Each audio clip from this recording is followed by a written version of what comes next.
안녕하세요. 최창호의 컬러 매니지먼트 강의 오늘은 24번째 시간이죠. 지난 시간에 바벨 컬러 CTNA의 RGB vs RGB 툴에 이어서 오늘은 만셀 툴, 여기 보이는, 그 다음에 CRI 툴, 그 다음에 아마도 density, 농도 툴까지 설명을 할 것 같아요. 자, 그러면 만셀 툴에 한번 들어가 봅시다. 참고로, 그리고 간혹 이제 어떤 변화가 생길 때마다 중간중간에 정보를 드리면 다른 게 아니라 이 제가 사용하고 있는 맥북 프로 16인치 2000 이게 언제 나왔나? 21년 말에 나온 거죠. 맞지? 네, 2021년 말에 나온 건데 이게 Liquid Retina XDR이라는 디스플레이를 가지고 있잖아요. 이게 이제 특징이 좋게 말하면 내가 캘리브레이션을 하지 않더라도 내가 원하는 칸델라 밝기와 그 다음에 그 화이트 포인트 XY를 입력하든 뭘 하든 간에 그거에 그냥 입력만 하면 거기에 준하는 상태가 된다. 매우 좋죠. 그런데 이제 문제는 그 디스플레이의 상태가 처음에 공장에서 나왔을 때 그것을 뭐 1년, 2년, 3년, 10년을 유지하는 그런 디스플레이는 없어요. 이 디스플레이도 당연히 그렇게 되어 있고 지금 현재는 어떤 상태인가 하면 제가 이 디스플레이에게 요구한 것은 여기 디스플레이에 들어가서 보시면 현재 내가 이렇게 해주세요 라고 요청한 것은 XY를 0.335, 0.346이라는 화이트 포인트를 맞춰주시고 그 다음에 밝기 칸델라는 240 칸델라에 해달라고 했단 말이죠. 근데 실제로는 현재 상태에 밝기가 어떻냐면 방금 제가 측정을 해봤더니 밝기는 240이라고 요청했는데 실제 밝기는 190 칸델라 남짓으로 지금 나오고 있고요. 그 다음에 화이트 포인트는 이건 뭐 켈빈으로 보면 5540 뭐 켈빈이라고 나와 있지만 XY 값을 기준으로 하면 내가 아까 요청한 것에 비해서 X는 0.004, Y는 0.006이 더 낮게 나와요. 0.004, 0.006이면 뭐 물론 큰 건 아니고 당연히 그 정도는 꽤 정확하지만 어쨌든 그런 차이가 있다. 그래서 지금 1년 반 지난 저의 맥북 프로는 요청하는 것에 비해서 결과가 어떻게 나오는가를 설명드렸어요. 칸델라 밝기는 240을 요청했는데 194 정도, 193 정도 나오고 그 다음에 화이트 포인트 XY는 내가 요청한 것에 비해서 X는 0.004, Y는 0.006이 낮게 나오는 상태다. 낮게 나온단 말은 내가 이걸 해주세요 라고 한 것보다는 아주 살짝 더 파르스름한 상태가 된다. 그런 뜻이죠. 숫자가 더 낮게 나온다는 것은. 자, 어쨌든 그걸 이제 설명을 드리고 만셀 툴로 들어가 봅시다. 만셀 툴은 이렇게 생겼고요. 보시면 크게 하나, 둘, 셋, 네 가지의 섹션이 있어요. 그죠? 이 위에는 숫자를 입력해서 만셀에서 무엇으로 무엇에서 만셀로 값을 왔다 갔다 하면서 얻는 것이고요. 그 다음에 여기 밑에 있는 마지막 섹션은 보다시피 메저라고 되어 있으니까 실물을 측정을 해서 그걸로부터 LAB와 그 다음에 우리가 만셀이니까 만셀 툴에서 얻어야 되는 만셀 value, 만셀 값 HVC를 얻을 수 있는 거예요. 자, 일단 그렇게 설명을 하고 여기 세 가지 숫자를 입력해서 얻는 것에 들어가시면 중간부터 먼저 제가 설명을 드릴게요. 어떤 만셀 값이 있어요.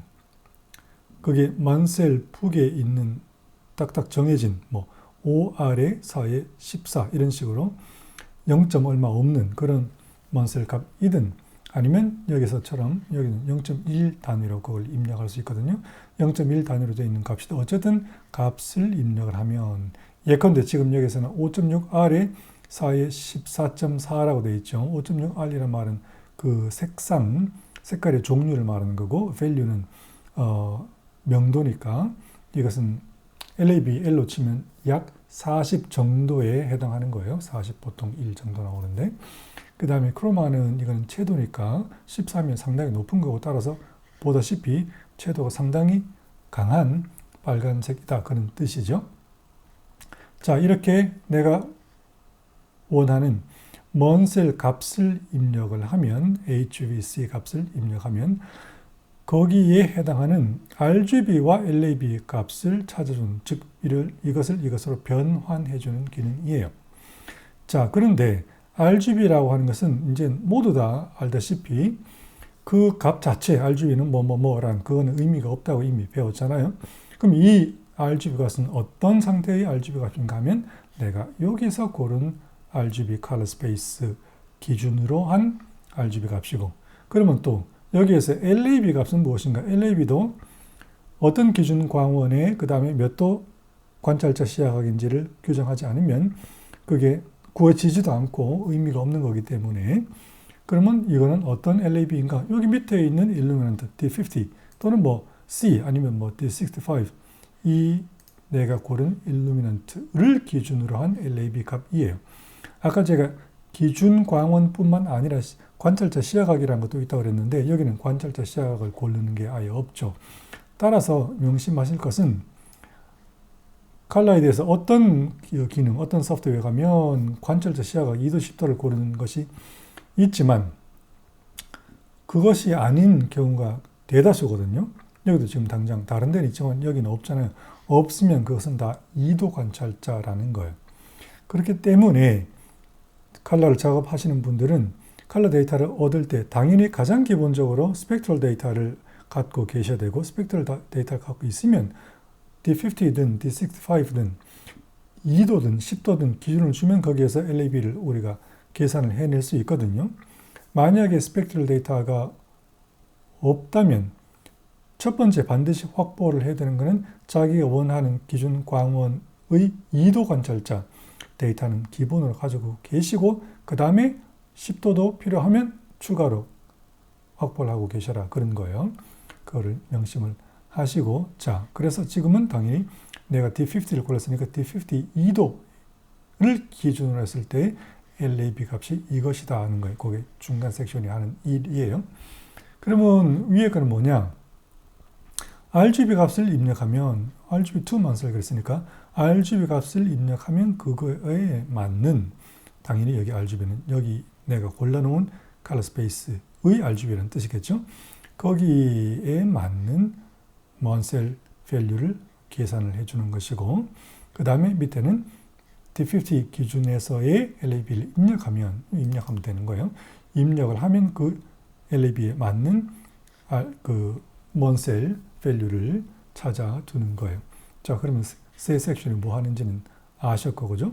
그 다음에 이 RGB와 이 LAB 값이 어떤 기준인지도 알겠고, 밑에 다 적혀 있죠. 그 다음에 이제 한 개 남은 게 get RGB, get LAB는 뭐냐? 이 get RGB는 여기에 적혀 있는 또는 적히게 될 RGB를 여기로 그냥 가져와라, 그런 뜻이에요. get RGB, RGB를 얻어와라. 어디서? 여기서 이쪽으로. 그러면 여기에 get LAB도 무슨 말인지 이제 아시겠죠? 뭘까요? 여기에 있는 LAB 값을 여기로 자동으로, 이게 내가 원하는 것이라면 여기로 그냥 가져오라. 그래서 그걸 바탕으로 먼 셀 밸류를 계산해달라, 그런 뜻이에요. 자, 그런데 한 개 아실 것은 여러분들이 실제로 해보시면 어떤 현상을 알 수가 있는가 하면 먼 셀 값을 입력하고 RGB와 LAB가 되고, 어떤 RGB를 입력하고 먼 셀이 되고, 또 어떤 LAB를 입력하고 먼 셀이 됐을 때 그 값들이 서로 정확하게 일치하지 않는 경우를 해보시면 알게 될 거예요. 왜 그런 일이 생기는가 하면 먼 셀이라는 것의 기본 뭐랄까요, 상황이랄까, 시츄에이션을 이해하실 필요가 있죠. 먼 셀은 우리 책에도 배웠지만 먼 셀이라는 사람이 만들어 놓은 일종의 균등 색공간 색체계인데, 실물 색체계, 즉 색표집이에요. 색표집. 첫 출발은 뭐 그다지 많은 컬러도 아닐 거죠. 그래서 점점 색깔은 쪼가 되었더라도 그 색깔이 100만 가지가 되지가 않아요. 당연히 1000 몇백 개라든가 그 정도 수준이란 말이죠. 그 실물 색표집을 우리가 지금 계산을 하잖아요. RGB를 넣으면 먼 셀 값이 나오고, 먼 셀 값을 넣으면 LAB가 나오고, 이렇게 왔다 갔다 계산한단 말이지. 그 듬성듬성 분포되어 있는 먼 셀의 색표집의 샘플들을 측정을 해서 공간을 알아낸 다음에 그 사이사이가 만약에 더 있다면 어떻게 될 것인가를 지금 추측하는 거든. 추측을 하기 위해서는 공식을 만들어야겠죠. 그 공식은 그 사이를 실제로 있는 샘플들의 이렇게 듬성 있는 샘플들의 사이를 메꾸는 그런 기능을 가진 공식을 만들 거 아니에요. 그러니까 사이를 메꾼다고 해서 interpolation, 보관한다 그렇게 말을 해요. 보관을 하는 공식을 가지고 있기 때문에 그 공식은 추측을 하는 거죠. 말하자면. 그래서 왔다 갔다 할 때 여기서 A에서 B로, B에서 A로 왔다 갔다 계속하면 점점 숫자가 틀어지게 돼 있어요. 그래서 RGB에서 LAB, LAB에서 RGB 그걸 왔다 갔다 하는 거하고는 다른 문제다는 걸 이해하시고 오차가 심심치 않게 나타날 수 있고 그건 자연스러운 일이다라고 하는 것을 잊지 마시길 바래요. 자, 그러면 여기 이제 툴은 뭔지 아실 것이고 그 다음에 밑에는 측정을 한다 했으니까 이건 뭐 간단하죠. 실물을 측정을 하면 되죠. 메저 하려면 당연히 뭘 하든 간에 i1 프로 계통의 스펙트로포토미터를 캘리브레이션을 하시고 그 다음에 이제 실물 놓고 측정을 하시면 돼요. 뭐든 간에. 자, 실물 한 개 또 놓고 측정을 한번 해봅시다. 측정을 했더니 딱 나왔죠? 이런 물건이다.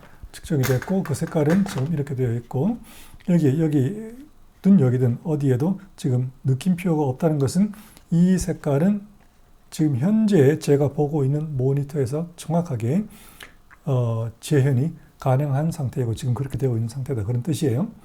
자, 어쨌든 지금 측정이 된 이 샘플은 HVC, 즉 먼셀의 Hue Value Chroma로 친다면 또 이 지금 제가 사용하고 있는 i1 Pro 2는 측정 조건이 M0, M1, M2가 다 되니까 그 세 가지를 동시에 측정 조건에서 각각의 측정 조건에서 HVC가 이렇다. 7.3R에 3.3에 12.5다. 약간 다르긴 하죠. 기본적으로 여기는 지금 거의 형광증백자가 별로 없는 상태이기 때문에 거의 일치하고 있어요. 그리고 LAB 값도 알아낼 수 있는데 여기서 또 하나 주의하실 것은 여기에서의 LAB는 여기 옆에 그 조건이 적혀 있잖아요. 3-C 그런 식으로 보이잖아요. 이 3이 아니라 Illuminant, ILL이라는 거예요. 그게 앞에가 대문자 I이기 때문에 이렇게 보이는 거예요. 이거는 C광원, 기준광원을 바탕으로 한 LAB 값이다. 그런 거예요. 여기서 왜 C광원을 사용했는가 하면 먼셀이 처음 만들어질 때는 D-타입, D50, D65 이런 D-타입의 CI, 스탠다드 일루미넌트가 아직 개발되지 않은 상태였고 그때는 이 주광, 데일라이트를 시뮬레이션 하기 위해서 백열등에 푸른 필터를 씌워서 그 시뮬레이션을 하는 그 광원을 만들었거든요. 그게 C예요. 6000켈빈이 좀 넘을 텐데 아마도 6700켈빈인가 아마 그럴 거예요. 그게 C인데 지금은 사용되지 않죠. 어쨌든 그때의 C광원 기준으로 하면 이렇다는 거예요. 여기에 HVC도 그 C광원 기준으로 한 거예요. 왜 여기는 C광원만 기준으로 하게 만들었는지 그건 제가 모르겠어요. 어쨌든 그런 상태다라고 하는 거를 아시고 먼슬툴 이제 이 정도 하면 뭐 다 끝났겠죠. 그 다음에 CRI라고 하는 걸 들어가 봅시다. CRI는 당연히 컬러 렌더링 인덱스란 말이고 이거는 뭐 연색성이라고도 하고 색 표현 지수라고도 하고 그렇잖아요. 기본 컨셉이 뭔지 다시 한번 설명해 봅시다. 우리가 어떤 생활을 할 때에 사용한 조명이 있어요. 그 조명이란 건 빛이잖아요. 빛이니까 어떤 물체를 빛으로 자극을 주고 그 물체에 의해서 반사되는 빛을 우리가 눈으로 인지해서 거기에서 신호가 나오면 우리가 뇌에서 뭐라고 색깔을 이제 인식한다 그렇게 배웠잖아요. 그럼 당연히 그 빛은 그 물체의 색깔, 우리가 인지하는 색깔에 영향을 미치죠.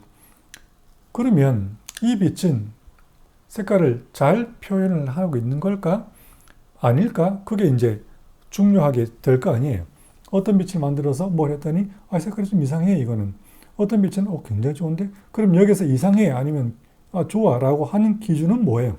당연히 우리가 오랫동안 우리의 그 종이 매우 오랫동안 적응을 해서 기준으로 삼고 있는 햇빛이죠, 햇빛.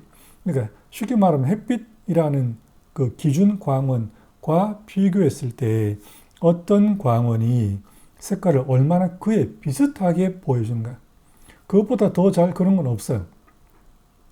얼마나 그것에 비슷하게 보여주는가를 숫자로 만들어서 나타내주는 것, 그게 CRI라고 하는 거예요. 기본 컨셉은 그거예요. 그러면 일단 측정을 한 개만 해봅시다. 지금 현재 당연히 캘리브레이션도 하시고, 그 다음에 이걸 할 때는 이제 그 ambient light 측정하는 diffuser, 여기 ambient diffuser라고 하는 게 있죠. 그걸 씌워달라 이렇게 말을 해요. 그러면 시키는 대로 씌워야겠지. 씌웠어요. 그 다음에 제가 지금 앉아있는 곳에 지금 여기에는 조명이 그 창문에서 들어온 것도 있고 인공 조명도 있고 막 섞여 있거든요. 일단 한번 측정을 해봅시다. 어떤 상태인지. 자, 측정을 했더니 값이 스펙트럼 값이 들어와 있고 이렇게 생겼어요. 보니까 이런 스펙트럼을 보여주고 있다. 그래프가 지금 두 개가 떴잖아요. 이 빨간색이 있고 파란색이 있다. 그럼 그게 뭐냐? 아까 개념으로 다시 돌아가서 햇빛과 비교해서 어떤 조명이 얼마나 햇빛에 비하면 물체 색깔을 비슷하게 보여준가를 숫자로 만들어서 나한테 보여준다 그랬단 말이죠. 그러면 그 햇빛이라는 데이터가 있을 것이고 그것과 비교할 텐데 그냥 아무 햇빛이나 비교하는 거 그게 아니라 내가 지금 측정한 인공광원, 주로 인공광원이겠죠. 인공광원의 correlated color temperature, 상관색온도 CCT와 일치하는 상태의 기준광원이 있어야 돼. 그래야지 색깔 비교가 되는 거예요. CCT는 항상 두 개가 일치하는 상태에서 서로 비교를 이게 더 낫나 이게 얼마나 얘와 비슷하게 그 렌더링을 하는가 그걸 계산할 수 있는 거거든요. 그래서 지금 뒤에 뜬 이 그래프는 4855 켈빈에 해당하는 어떤 기준 광원의 스펙트럼 그래프예요. 자, 그러면 이 기준 광원은 어떤 기준 광원인가? 쉽게 말하면 그 기준 광원 두 개로 나눠 있습니다. 어떤 데이터인지는. 어떻게 나눠 있는가? 5000 켈빈, CCT 5000 켈빈을 기준으로 5000 켈빈 이하가 되는 광원이 측정이 됐을 때는 어떤 기준 광원 스펙트럼 데이터를 가지고 오는가 하면 블랙바디 그 뭐라 그러죠? 흑체, 방사체 블랙바디 레디에이터의 4855 켈빈 일대의 스펙트럼 데이터를 가지고 와서 비교를 하고 만약에 5000 켈빈이 넘는 상태로 CCT가 측정이 되면 그건 조금 다른, 전혀 다르지 않지만 조금 다른 D-타입, D50, D53, 뭐 D55, D65 이런 D-타입의 기준, 표준 광원의 스펙트럼 데이터를 가지고 와서 그것과 비교를 하는 거예요. 그렇게 5000을 기준으로 두 개가 살짝 나뉘어 있어요. 일단 그것까지만 먼저 얘기합시다. 지금 현재는 4855 켈빈이 나왔기 때문에 블랙바디 레디에이터의 4855 켈빈 일대의 스펙트럼을 가지고 와서 이 스펙트럼과 이 스펙트럼을 바탕으로 한다면 그러면 어떤 색깔들이 이 광원 아래에서 이것과 비슷한지를 계산할 거 아니에요. 그러면 그게 어떤 도대체 샘플인가? 그게 바로 요놈들이에요. TCS 01부터 08까지 8개가 있죠. TCS란 말은 테스트 컬러 샘플이라는 거고 8개. 이 8개가 바로 CRI 여러 가지 버전 중에서 무엇을 판단하는 계산 기준인가? CRI RA라고 하는 가장 일반적으로는 CRI라고만 그렇게 말하는 경우가 많잖아요. 우리가 어떤 조명을 살 때 CRI가 얼마지라고 하는 것을 봐도 거기에 CRI가 뭐 90이야, 88이야, 94다 그렇게 나와 있는 그 CRI는 거의 다가 CRI 중에서 RA를 말하는 거예요. RA가 뭐냐? 방금 설명드린 이 8개의 그 먼셀북에서 샘플링한 그 표본들 8개를 가지고 이 두 광원 아래에서의 색깔을 계산한 다음에 그 색깔 차이를 점수화해서 보여주는 게 바로 RA다. 그런 뜻이.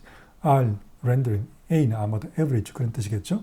그래서 지금 현재 상태의 저의 측정한 그 조명의 물론 자연광, 인공광 섞여 있는 상태의 RA는 91점이다. 그런데 보시다시피 여기 8개의 컬러 샘플은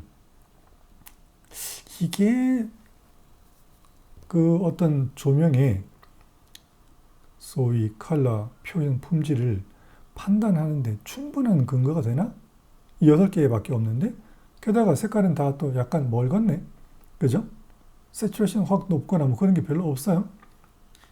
요 8개가 어디 있는 녀석들인가? 요거 8개. 요거밖에 없단 말이지. 이걸 가지고 어떤 광원의 그 조명의 색깔 그 표현하는 품질이 이렇다 저렇다 딱히 말할 수 있을까라는 의문이 들긴 하죠. 자, 그래서 이제 처음으로 한 것은 이건 조금 약하지 않나? 그러니까 이건 말고 좀 더 강한 색을 가진 것도 당연히 고려를 해야겠다. 라고 해서 하나, 둘, 셋, 넷, 다섯, 6개가 추가가 됐어요. TCS 9부터 14까지, 그죠? 그래서 우리가 보통 가장 일반적으로 CRA라고 말할 때는 이 8개를 바탕으로는 RA이지만 그것 플러스 스페셜 RA가 아니고 스페셜 컬러 렌더링 인덱스가 있고 그거는 개별적으로 말을 해요. 그래서 여기도 보시면 R9이 63이다 그랬잖아요. 이 R9은 여기 6개 중에서 가장 특별 대우를 받는 셈인데 왠가 하면 빨간 색깔을 제대로 표현하는 건 굉장히 중요한 일이기 때문이에요. 그런 의미에서 지금 현재 상태의 저의 그 앉아있는 곳의 조명은 빨간 색깔을 표현하기에는 별로 렌더링 인덱스가 좋지 않다. 63이라는 것은 별로 좋지 않다는 거고 여기 보시다시피 R은 이 다른 색깔에 비해서 훨씬 낮게 나와 있죠. 특별히 이 R은 여러 가지 그 조명 상황에 따라서 마이너스까지 렌더링 인덱스가 마이너스까지 갈 수도 있어요. 그리고 여기 보시면 아까 잠시 말씀드렸던 느낌표 나와 있잖아요. 이 파랑은 저의 모니터에서는 정확하게 표현되지 않고 있는 중이니까 주의하세요. 그런 뜻이에요. 자, 그래서 여기 샘플들의 스펙트럼이 어떤 샘플들인가, 어떤 스펙트럼을 가지고 있는 샘플들인가를 알고 싶으면 여기를 클릭하시면 그 샘플의 스펙트럼이 나옵니다. 먼셀북이 찾은 거라 그랬죠. 그 다음에 이것도 마찬가지 원래가 뭐냐 이런 샘플들이다 그런 뜻이에요. 이런 색깔인데 이게 기준 광원 아래에서라면 이렇게 보이는 것인데 이게 지금 현재 빛 아래서는 이렇게 사람에게 인식될 것이다 라고 하는 것이고 그래서 그 차이는 델타 E가 이렇다라고 하는 거예요. 빨강 꽤 차이가 크죠? 그 다음에 블루는 델타 E가 10도 넘죠. 자, 하여튼 그래서 델타 E 가장 기본적인 RA는 그렇고 그 RA라고 하는 CRI는 1960년대에 제안이 돼서 어그리가 됐어요. 이거라도 일단 하자. 라고 해서 그거를 조금씩 수정해서 1995년이 파이널 버전이에요. 그래서 1995년 파이널 버전인 상태의 CRI RA는 이런 것이다.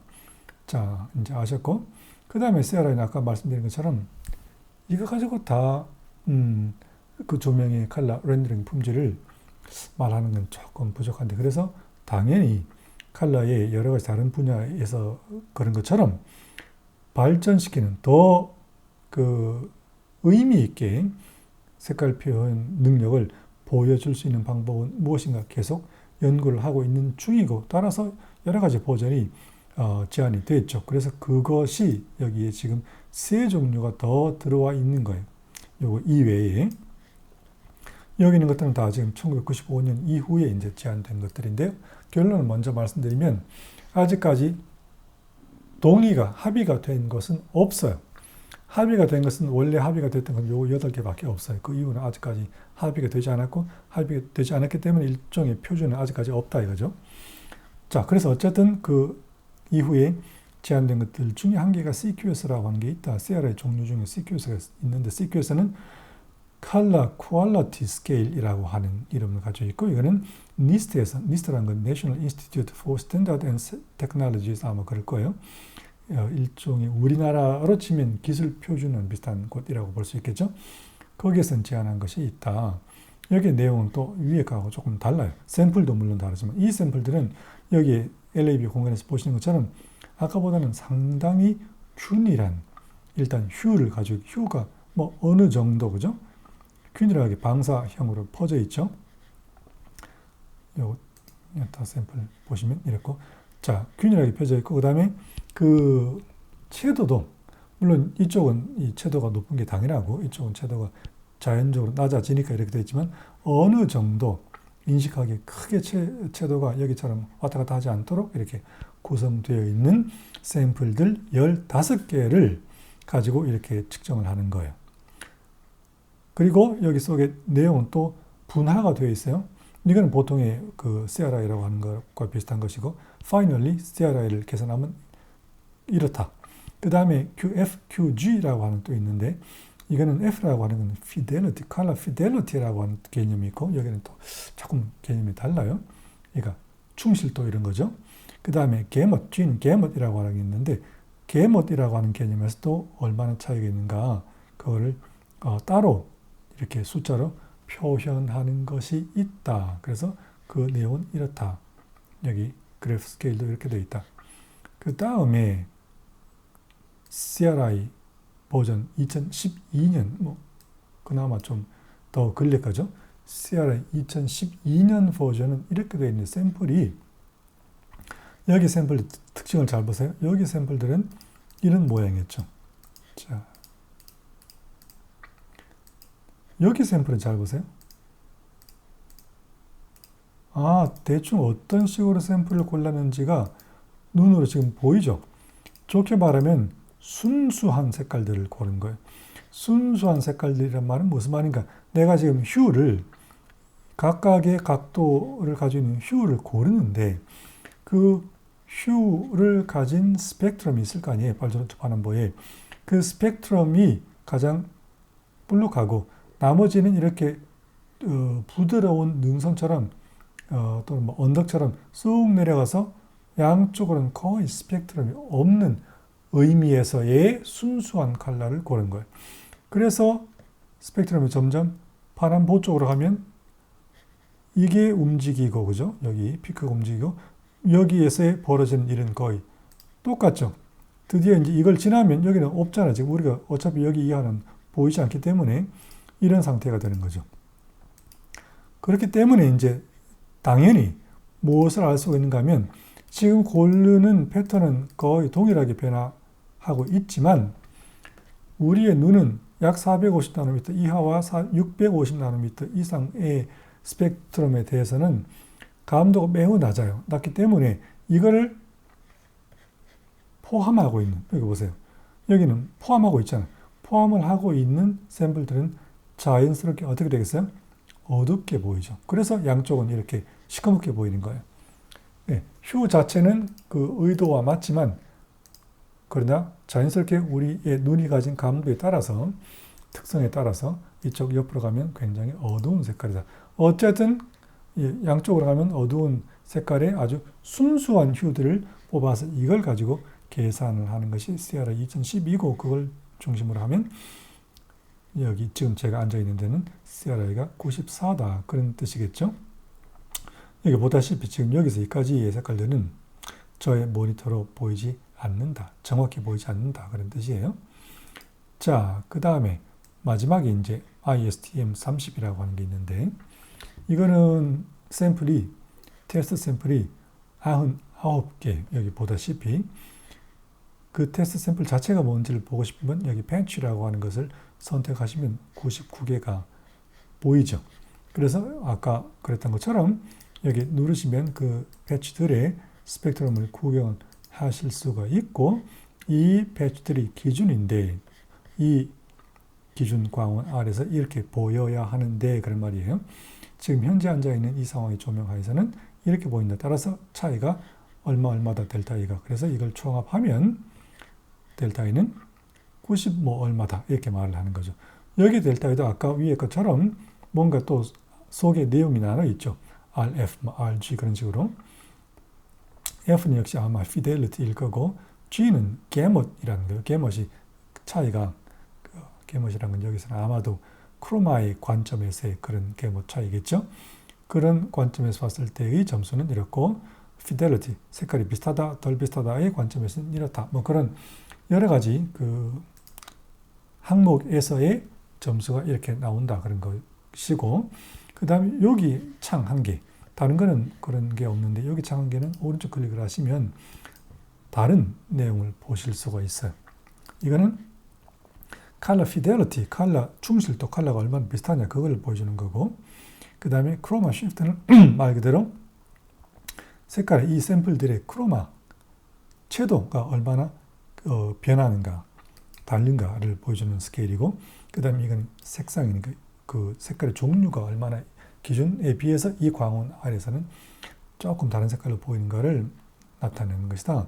그런 식의 CRI 여러 가지, 아마 제가 생각하기에 지금 나온 CRI 버전은 거의 다 가지고 있는 것 같아요. 그런 여러 가지 공식 하에서의 CRI를 우리가 측정하고 알아볼 수 있는 거다. 그리고 측정을 하면 당연히 그 측정된 데이터를 우리가 얻고 싶겠죠. 저장을 하고 싶겠죠. 이게 한번 보고 버리는 게 아니라 측정하고 저장을 하고 싶은데, 저장을 하려면 그 시츄에이션이 어떤 조명이었는지 이름을 붙여야지. 이름은 어디에서 붙이는가?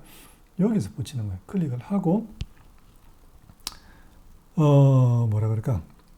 day, light, plus window, plus 여기서는 LED 그렇게 합시다. 이런 식으로 지금 조명 상태가 이런 상태였다 그런 거죠. 뭐 날짜를 적거나 하여튼. 자, 그리고 여기를 보시면 지금 제가 측정한 그 조명의 CCT가 나오죠. 그다음 밑에 나와 있는 데이터 중에서 CRI 일반적인 RA는 얼마고 나와 있죠. 그뿐만 아니라 밝기가 몇 럭스고 조도가, 그 다음에 다른 여러 가지 많은 데이터를 보실 수가 있다. 그게 CRI 툴이 할 수 있는 일이다. 파일로 이거를 저장을 해주세요라고 Save to File 하면 여기에 나와 있는 모든 데이터가 다 파일로 저장이 돼요. 아마 텍스트 파일로 저장이 될 거예요. 그 텍스트 파일을 여기로 그냥 끌고 오시면 다시 여기서 똑같은 상태를 보실 수가 있다. 그러니까 저장을 하시고요.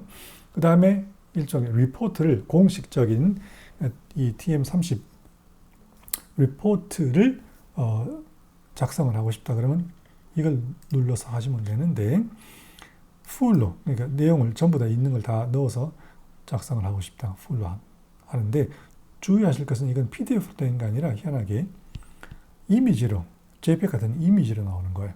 그래서 당연히 해상도를 자기가 정하셔야 되고, 여기에 여러 가지 뭐 정보를 넣고 싶은 게 있으면 넣어서 OK 하시면 이렇게 생긴 이 TM3020이라는 규격에 맞춰진 리포트가 이미지로 작성이 된다. 그것도 그런 기능이 있다. 자, 됐고, 그 다음에 마지막으로 농도라는 데 가봅시다. 농도는 들어와 보시면 기능이 5가지가 있어. 굉장히 많죠. 그냥 농도를 측정할 뿐만 아니라 뭐 apparent trap이라고 하는 것도 있고, trap이라고 하는 거는 인쇄를 하면 cyan, magenta, yellow, black ink가 그것만 찍힐 수도 있지만 그거 어떤 거 위에 어떤 게 다른 게 겹쳐서 찍히잖아요. 그 겹쳐서 찍히는 것을 트랩이라 그렇게 말을 해요. 그것이 어떤 상태인가를 알아보는 그런 개념인데, 이건 인쇄할 때 주로 필요한 거고, 인쇄하는 분 아니면 거의 뭐 알 필요가 없는 거기 때문에, 그리고 저도 잘은 모르기 때문에 설명을 안 드릴 거예요. 프린트 컨트라스트는 뭐냐면 이따가 여기서 보시겠지만 닷 게인이라는 게 있거든요. 닷 게인이라고 하는 거는 어떤 종이 위에 100% 사이엔을 인쇄를 한 것을 기준으로 했을 때 그걸 바탕으로 계산을 하면 어떤 다른 퍼센트의 그 에리아가 실제로 몇 퍼센트로 인쇄가 됐는가 하는 것을 측정하는 게 있어요. 이 프린트 컨트라스트는 그 100% 솔리드 잉크에 대하여 75%라고 디자인된 곳의 실제 그 에리아가 몇 퍼센트로 프린트가 되어서 그 비율이, 컨트라스트 비율이 얼마인가를 보는 거예요. 인쇄를 할 때 인쇄가 어느 정도 정상으로 되는지를 판단하는 몇 가지 기준 중에 한 개로 흔히 쓰이는 거기 때문에 그런 그걸 프린트 컨트라스트라고 하거든요. 그런 것도 측정을 하실 수가 있다. Hue Grainy Saturation이라는 것도 있다. 이건 뭐 설명은 따로 드리진 않겠어요. 지금 두 개만 봅시다. 자, 제일 기본적인 농도. 그게 반사 농도니까 Reflection Density라고 하는 것이고, density 농도는 저희 책에서도 배웠지만 기준이 또 여러 가지 색깔은 다 그 항목마다 기준이 있죠. 그걸 정하지 않으면 의미가 없어요. RGB도 무슨 RGB냐, LED도 무슨 LED냐, 그죠? density도 status AEIT라고 하는 게 있고, 이제 흔히 사용되는 게 T하고 E인데, E는 유럽 기준이고, 또는 독일 그 공업 규격 표준 기준이고, status T는 미국의 옵셋 인쇄할 때 보통 사용되는 기준이에요. status T가 내가 원하는 것이다라고 하면, 일단 측정 기준은 M2라고 합시다. M3는 i1 프로 3 플러스가 필요해요. 자, 지금 저는 없으니까 M2 기준으로 한다고 치고, 농도를 측정을 할 때 저희 책에도 나와 있어요. 가장 편하게 하는 세팅은 오토 올이라고 하시고, 여기 페이퍼라고 하시고, 그 다음에 여기 오토 셀렉트를 체크하는 거예요. 이렇게 하시는 게 가장 편한데, 그건 조금 이따 왜 그런지 설명을 드리고, 일단 앱솔루트부터 먼저 설명을 합시다. 앱솔루트는 뭐 하는 거예요? 이 앱솔루트과 페이퍼의 차이가 뭐냐 이거죠? 앱솔루트는, 자, 농도는 어떤 종이 위에 잉크가 지금 인쇄가 되어 있을 거 아니에요. 그 잉크가 어느 정도 두께로 측정이 됐는지를 알아보는 거예요. 빛을 얼마나 쐈는데 특정한 스펙트럼을 기준으로 했을 때 얼마나 돌아오냐, 그거를 측정하는 거거든요. 반사율을 측정을 해서 농도가 얼마다라고 얘기를 하는 거예요. 자, 그런데 그 상황에서 종이가 밝은 종이, 뭐 어두운 종이, 누런 종이, 파란 종이 있을 거 아니에요. 그 종이의 특성에 따라서 정확히 같은 종류의 사이엔 같은 양을 인쇄를 해 놓더라도 내 눈에 보이는 또는 측정됐을 때 반사율이 달라지겠죠. 그 종이를 합쳐서 그 종이의 영향을 함께 취해서 농도를 측정하는 것을 absolute이라고 그렇게 말을 해요. 이게 일반적으로 측정하는 방식이에요. 그럼 페이퍼는 뭐냐? 종이를 뺀다는 거예요. 이거는 종이 자체의 농도가 있으니까, 그죠? 그 종이 자체의 농도를 뺀 상태로 잉크만 농도가 얼마가 묻었는지를 알고 싶다고 할 때 페이퍼를 하는 거예요. 근데 이렇게 체크하는 게 제일 편하다 그랬죠. 실제로 일단 측정을 해보고 얘기를 합시다. 역시 캘리브레이션을 해주시고, 그 다음에 지금 제가 측정을 할 것은 그 코닥 컬러 컨트롤 패치라고 하는 것에 나와 있는 CMYK 패치 4가지를 측정을 할 거예요. 자, 샘플 한번 해봅시다. 사인. 참, 페이퍼를 먼저 해야 되죠. 제가 잊어버렸네. 흰 페이퍼를, 거기 흰색이 있거든요. 흰 페이퍼를 먼저 측정을 해야만 해요. 자, 이제 원하는 사인에 가지고 가서 측정을 해봅시다. 그러면 측정이 이미 됐어요. 근데 여기는 데이터가 안 나와 있죠. 왜냐하면 내가 여기 오토를 눌렀기 때문에 자동으로 다음으로 넘어갔기 때문이에요. 측정이 지금 되어 있어요. 그 다음에 마젠타를 측정을 하시고,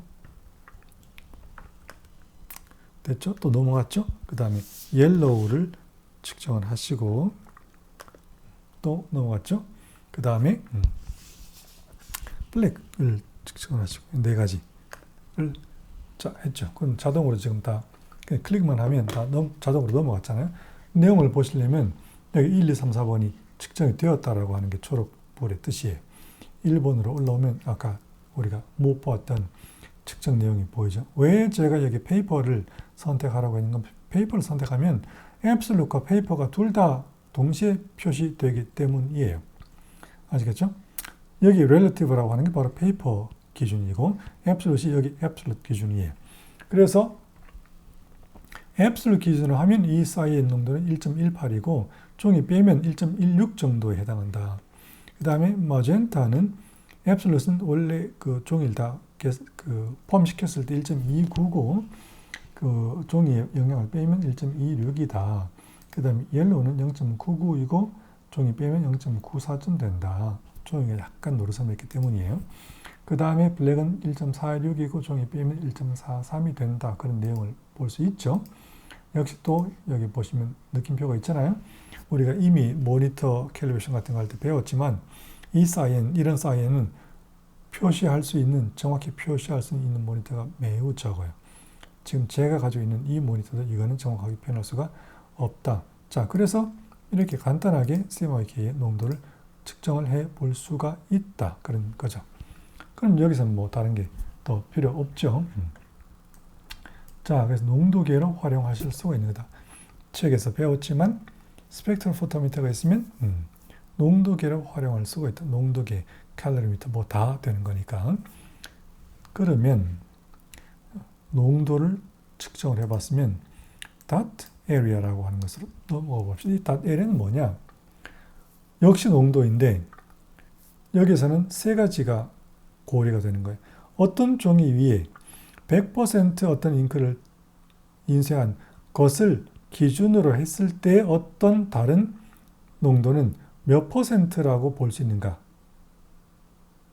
측정하는 거예요. 물론 농도로도 알 수 있고 몇 %에 해당한다라고 할 수 있고, 왜 몇 %가 나올 수 있는가 하면 종이 바탕을 측정하고 100%를 측정했기 때문에 이거는 농도가 얼마고 따라서 그 망점은 몇 %로 지금 인쇄가 된 상태다라고 하는 걸 계산할 수가 있는 거예요. 자, 컨셉은 그런 거고, 이 dot area도 당연히 스테이트에서 뭐가 있는 거고, 그 다음에 이거는 아까와 달리 이 density의 공식은 매우 간단한데, 이 dot area를 고르는 공식은 크게 두 종류가 있어요.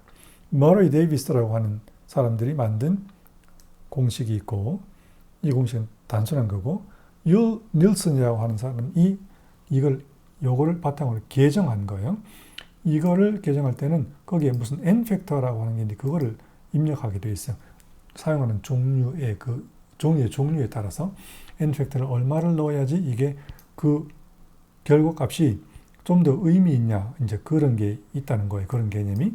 그래서 1.70을 넣든가 1.50을 넣든가 1.15를 넣든가 이렇게 넣어서 좀 더 그 현실을 반영한 그런 것을 얻고 싶다. 그거는 자기가 고르면 되는 거예요. 그래서 일단은 머레이 데이비스 공식으로 한다고 치고 해봅시다. 아까 뭘 한다고 그랬죠? 페이퍼로 측정을 해야 되고, 그 다음에 솔리드라는 건 100%라는 거예요. 100%를 측정을 두 개를 한 다음에 내가 몇 %인지 또는 뭐 농도가 얼마인지 알고 싶은 다른 프린트 패치를 측정을 하는 거예요. 자, 그러면 또 역시 코닥 컬러 컨트롤 패치 그런 게 있거든요. 한번 해봅시다. 종이를 먼저 화이트 베이스를 측정을 해 주시고, 나왔죠? DS는 Solid Density. 이번엔 마젠타를 볼까? 마젠타의 배치를 측정을 하시고, 이게 솔리드 100%, 즉 종이에 하나도 보이지 않게 마젠타 잉크만 쫙 발라놓은 거죠. 그 다음에 이제 내가 원하는 다른 마젠타 잉크가 묻어있는 틴트 샘플을 갈아 요거를 측정을 하면 페이퍼와 지금 자동으로 넘어가라고 했으니까 또 넘어갔죠. 넘어가지 말고 돌아가 봅시다. 이 그 페이퍼와 100% 솔리드를 기준으로 해 보니 이 토우는 또는 이 틴트는 어떻게 되어 있는가? 농도는 0.31이고 농도가 0.31이라면 50%, 즉 49.3%에 해당한다라고 dot area를 계산을 해주는 거예요. 이 dot area를 보면 dot gain을 알 수가 있죠. dot gain은 무슨 말인가 하면 인수할 땐 dot gain을 몇 %로 한다 이런 일종의 자기들의 기준이 있거든요. 어떤 잉크는 뭐 어떤 13%, 15%, 어떤 잉크는 23%에서 25% 그런 dot gain이 있어. dot gain은 뭐냐? 내가 원래 뭐라고 파일에 입력을 했는데 예컨대 마젠타 50이라고 입력했는데 실제로 그 프린트물에는 그것이 그 톤이 또는 그 틴트가 몇 %라고 재현이 되었는가 그 차이를 보는 거예요. 우리가 일반적으로 그냥 상식으로 생각한다면 50이라고 하면 50이라고 인쇄가 돼야 할 것 같지만 실제로는 그렇지 않고 거의 대부분의 경우에는 다시 늘어나는 게 그게 일반적이고 그게 정상이에요. 그래서 닷은 늘어나는 거예요. 그래서 닷 게인이라고 하는 거예요. 얼마나 늘어났냐? 만약에 50%라도 있었는데 실제로 측정해 보니까 실물은 종이 위에 65%라고 인쇄가 되었더라. 그러면 닷 게인은 그 차이를 말하는 거예요. 15%의 닷 게인이 발생했다. 그렇게 말을 하는 거고, 따라서 이걸 측정해 보면 닷 게인을 알 수가 있는 거죠. 만약에 이 배치가 50%라고 의도가 된 것이었는데 49.3%가 나왔다면 이건 닷 게인이 오히려 마이너스 0.7%가 된 거죠. 다시 오히려 줄어든 거예요. 그죠? 줄어드는 것은 정상은 아니에요. 항상 늘어나는 게 정상이다. 그것은 어떤 배치를 기준으로 했는가에 따라 다른. 예를 들면 우리가 그 인쇄 제가 설명할 때 다 설명드렸는데 중간 50%가 가장 불룩하게 되어 있고 양쪽으로 갈수록, 양쪽이란 말은 흰 종이, 그 다음에 그 잉크가 완전히 종이가 보이지 않게 인쇄된 솔리드, 100% 쪽으로 갈수록 그 증가폭은 낮을 수밖에 없죠. 그러니까 거의 대부분의 경우에 닷 게인은 50%를 기준으로 말을 한다는 것도 이해를 하시고, 이런 식으로 닷 에리아를 측정을 해서 자동적으로 닷 게인도 그러면 얼마구나 하는 것을 알아볼 수가 있다. 그러면 이제 넘어가면 아까 했던 것처럼 한 개 더 해볼까요? 블랙은 한번 봅시다. 여기 넘어와서 이제 블랙은 흰 종이는 이미 측정했고, 근데 블랙의 솔리드 컬러는 측정이 지금 안 된 상태죠. 여기 파란불이 이렇게 까만 테두리가 있는 게 지금 측정이 될 상태이다. 그런 뜻이에요. 블랙의 솔리드를 측정을 해봅시다. 오케이. 솔리드는 이런데 그 종이 위에 이 블랙 솔리드를 기준으로 한다면 블랙의 다른 틴트는 닷 에리아가 몇 퍼센트인가 하면 보니까 58.1%네. 그죠? 58.1%예요. 그러면 이게 만약에 의도가 50%였다면 닷 게인은 8.1%가 생긴 거죠. 그런 식으로 닷 에리아를 몇 퍼센트인지 그리고 농도도 측정을 할 수 있는 기능이 있다.